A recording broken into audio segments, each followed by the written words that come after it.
Hello and welcome to another SkaredCast battle report. Today 1750 points Dark Eldar versus the drop podding menace of the Iron Hands chapter. Let's begin what's bound to be a bloody and dangerous real space raid.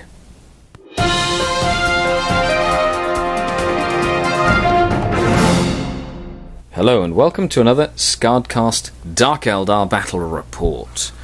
Today, 1750 points of Iron Hands supported by a knight. Squire, by the way. He rolled on the chart and he's now not as good as a regular knight. Against 1750 points of Dark Eldar, Coven and Eldar allies. We're practicing for a 1750 point league that is going to feature the Maelstrom of War missions in a competitive event that we are running locally. So Maelstrom of War objectives have been laid out. There's 6 different objectives, and that it will be the primary. Secondary objective for this game is called Strike the Rank and File.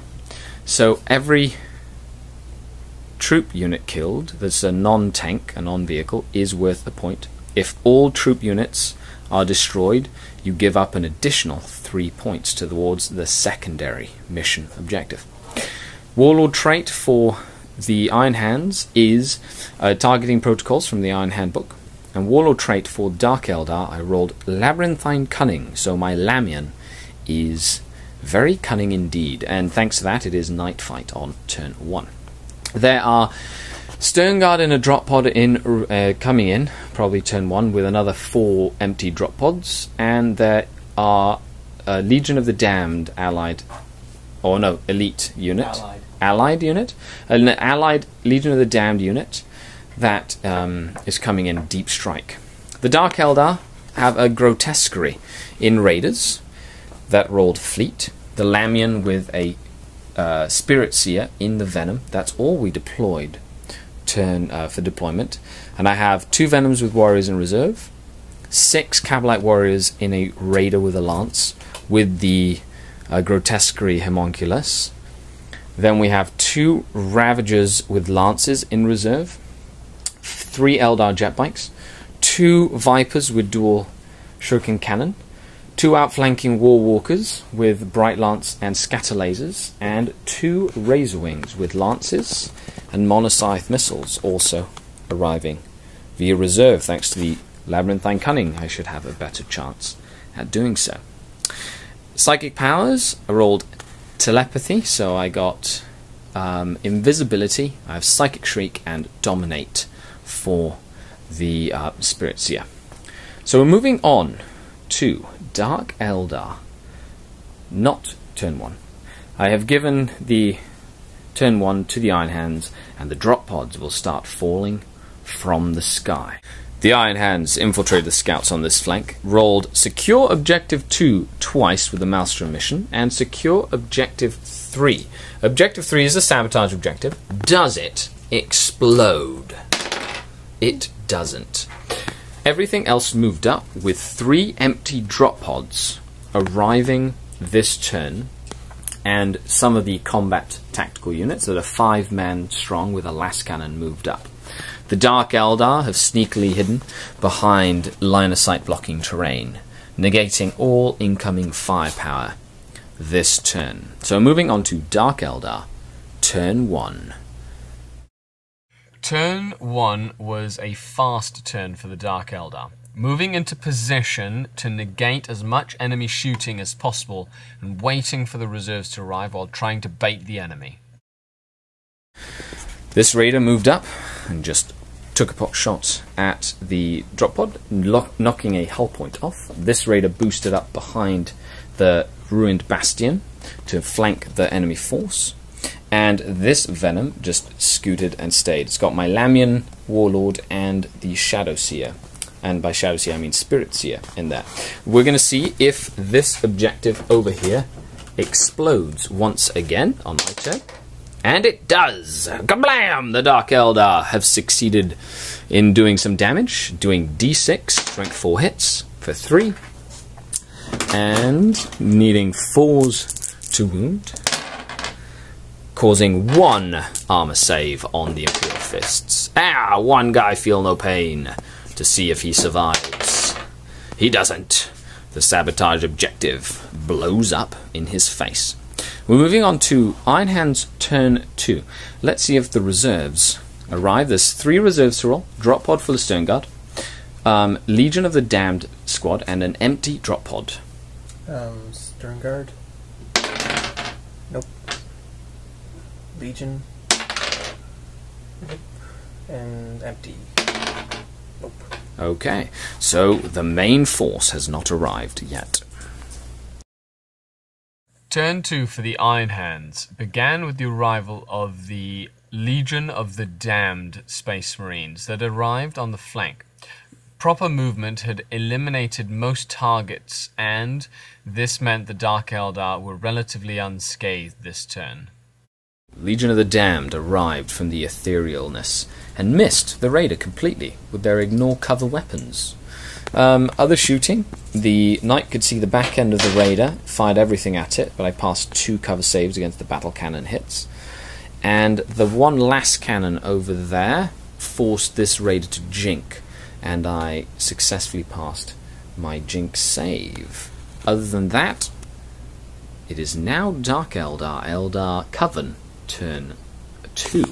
And I do, they received no points this, 1 point for Objective 3, once again, that didn't explode. But Objective 4 is up for grabs because it's the Spoils of War, which means I can steal his objectives. And he also has Psychological Warfare in play, but he hasn't forced any fear tests from me. I have 3 objectives in play. Domination, which is control every objective on the table. Overwhelming Firepower, destroy an enemy unit in shooting. And Pain in all its forms, which allows me to try and kill units in close combat and in shooting, and I can get a total of D3 plus 3 points if I kill a lot. So, let's see what arrives from reserve. We have 2 Razorwing jet fighters. 1 doesn't show up, but I will re-roll it using Labyrinthine Cunning, and it still doesn't show up. 2 Venoms with warriors inside. Both of them arrive. A Raider with warriors and a Homunculi inside arrives. Both Ravagers with 3 lances in each. 1 arrives. I will attempt to arrive the second one, and it does. I have the outflanking Warwalkers and the Vipers, and I shall try to re-roll the Vipers. They arrive as well. Then I have the Eldar jet bikes. They arrive, and I will try to keep them off the table. I don't. And on turn 2, Dark Eldar, almost every single reserve arrived on the board, concentrating on the one flank to eliminate the Space Marine presence on the one side, and then using the pressure to really bring the game on to the Space Marines. Moving and shooting. Saw 1 model die there because he passed his saves from the monocyte missiles. The knight passed all its cover saves against the lances. On this side, I got first blood by wiping out the scouts with the flanking force and killing 1 drop pod, also giving me overwhelming firepower. The Venoms did nothing to that 4-man unit.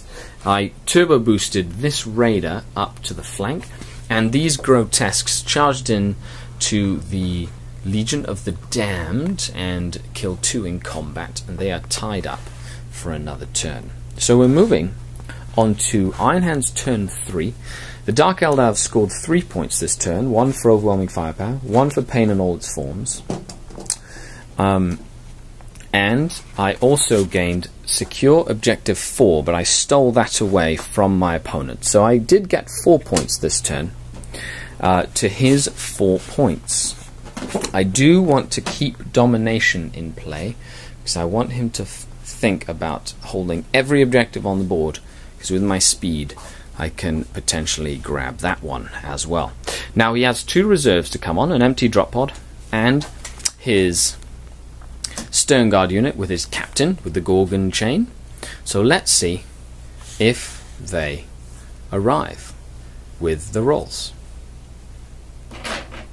Stern Guard. 6. Arrive. And drop. Arrives. This turn, the Space Marine heavy hitters arrive from reserve, but taking the bait, he puts them all the way on the far flank. This then pins the Space Marine strength to one side of the board. The drop pods landed, screaming jets. Stern Guard jumped out, blew up the venom, putting 1 wound on the Spirit Seer, and losing 2 of their number in the ensuing explosion. The Legion of the Damned finally died, facing the grotesques. Nothing happened to the Jinking Raider, but it took a hull point, but it's still alive. Other shooting. That drop pod, it will not died. The Knight moved back, fired into the Venoms, forcing one to jink, put 1 hull point on one and stopped it from shooting.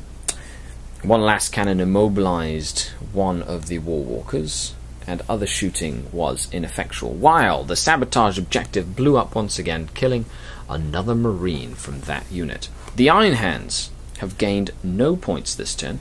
Will they discard any cards? They will discard Hold the Line, as the Dark Eldar have infiltrated the line. Moving on to Dark Eldar turn 2, 3. This turn I had to hold up the Stern Guard as much as I could while putting as much damage on the Knight as possible to allow me to deal with it later in the game and push up that side with the Eldar as well to the objective. Lots of shooting, killed the 1 drop pod. I also see them putting 3 hull points on the Knight, finally, with some shooting. The armies of the Dark Eldar are skirting the board edge. I captured objective 2 for an extra point. And my Shadow Seer died to... my Spirit Seer died, but the Invisible Grotesques charged in. There's 2 Stern Guard left and the tanking commander, while the Lamian jumped on the Raider, ready to run away.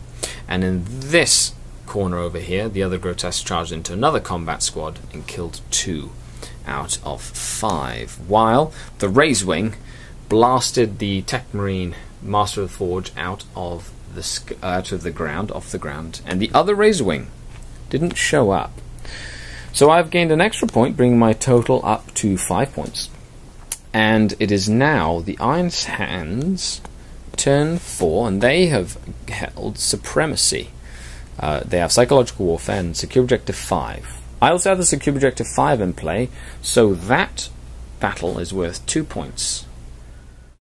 To try and salvage some points, the Knight detaches from the main force and moves to the opposite flank, therefore splitting the forces up further as well.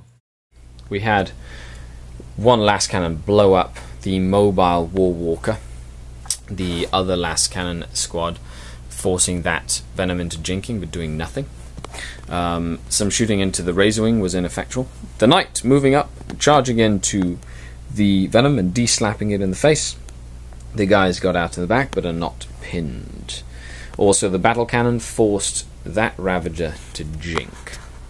In the ensuing combats, this grotesque unit killed 2 more of the unit, but there's 1 Marine surviving, holding up the unit. And over here, we had the Space Marines lose nobody, and the grotesques lose nobody thanks to invisibility. Does the little objective blow up at the end of this phase? It does, again, giving every unit 4 hits. So I'll roll for the Space Marines, needing 4s to wound them, doing no wounds to no wounds. Finally, the exploding objectives kill no one, and my Razorwing arrives. Needing to deal with the Knight, the Dark Eldar reserves and all the Lances focus on the Beast. Movement also sees the Dark Eldar get into position to play on for a 5th turn that will deal a lot of points to the Dark Kin. Lots of shooting into the Knight from the Razorwings, the Ravager, the snap shooting, the Raider, the lone Warwalker and the Blaster left the knight with 1 wound remaining, but he is still alive.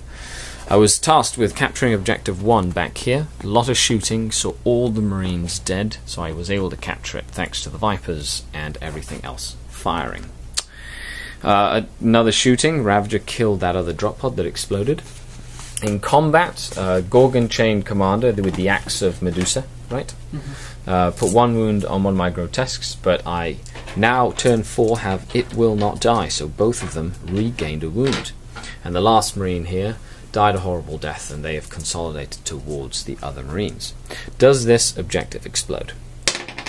It does, once again, giving everybody 1 hit. So against the Marines, hitting 4, 1 wound, nothing against the grotesques, and against the Raider, 1 hull point against the Raider.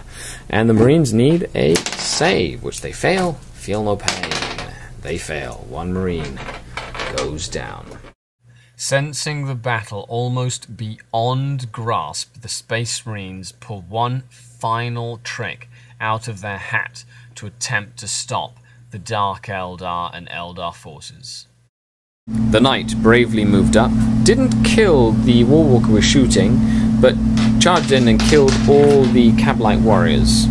Also killed 1 Viper with shooting as the battle cannon was overlapping. Other shooting was ineffectual, no last cannons doing any damage, and in combat, the last Stern Guard fell, and the Medusa Axe murdered an entire grotesque in 1 swing. So now moving on to Dark Eldar, turn 5, could be the end of this mighty showdown. Okay, so end of turn 5 for the Dark Eldar. Charged in with the grotesques and murdered the unit on top there after the Razorwing failed with the missiles. I moved everything around to capture every single objective on the table. Boosted an objective secure unit up here. The grotesque succeeded in putting 2 wounds on the Gorgon Chain Commander and didn't die, didn't take any wounds thanks to Will Not Die. Nothing killed the knight, but I objective secured the objective by the knight and captured that objective with the Viper, that objective with the jet bikes, giving me, finally, at the end of the game, dominate for 3 points. I also got secure objective 5 from myself, thanks to objective secured, and my opponent's secure objective 5, and my opponent's secure objective 4, bringing the grand total of Maelstrom for the Dark Eldar, 5, 6, 7, 8, to 11 points to 4. Pretty much securing that mission objective. Now, it is the end of turn 5. Let's see if the game continues. Cocked dice. It does not. That is the end of the game. Thanks a lot for watching, subscribing to the channel. Make sure you click this little link down here. I'm on a quest to hit 8,000 subscribers, so I appreciate you liking, sharing, and make sure you stay tuned for the Tactical Corner. It's a segment at the end of the game where I talk about the different tactics that I used in-game. It's nice to have the Dark Eldar back on the channel, and I really appreciate your guys' comments, questions, and I'll try to get to them as soon as I can. This is Skari, your grateful host. I appreciate you tuning in once again to SkaredCast. Stay tuned for the Tactical Corner.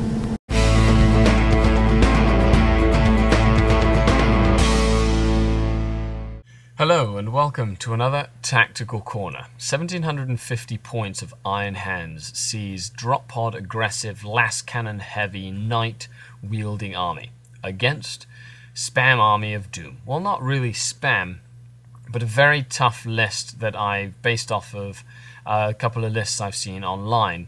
The biggest difference being I'm adding in the grotesquerie element and the Eldar allies to add in some tactical flexibility. The board, of course, fantastic looking table, continuing to work on it slowly but surely, and the mission, the spoils of war, which meant that we were going to be able to steal each other's numbered objectives throughout the course of the game. Now, the drop pods being very aggressive, I got very lucky with a lot of the drop pods falling far away from some of the objectives. Also, not losing a raider to ignoring cover Legion of the Damned. The key elements to my army were a second turn where my entire army arrived from reserve, able to focus on an entire flank and wipe it out completely, and me able to stop the Stern Guard death unit with the grotesques that were able to hold them up indefinitely and prevent them from doing damage. As for the knight, I was able to use my speed to mitigate the knight's damage and try and take it out slowly but surely with concentrated firepower later in the game, once the major threats had been neutralized. I wasn't able to kill the knight, but I was able to take quite a few points this game, mainly because of my maneuverability and ability to focus on the smaller Space Marine units. That's all I've got to say. Thanks. This is Skari, your grateful host, out.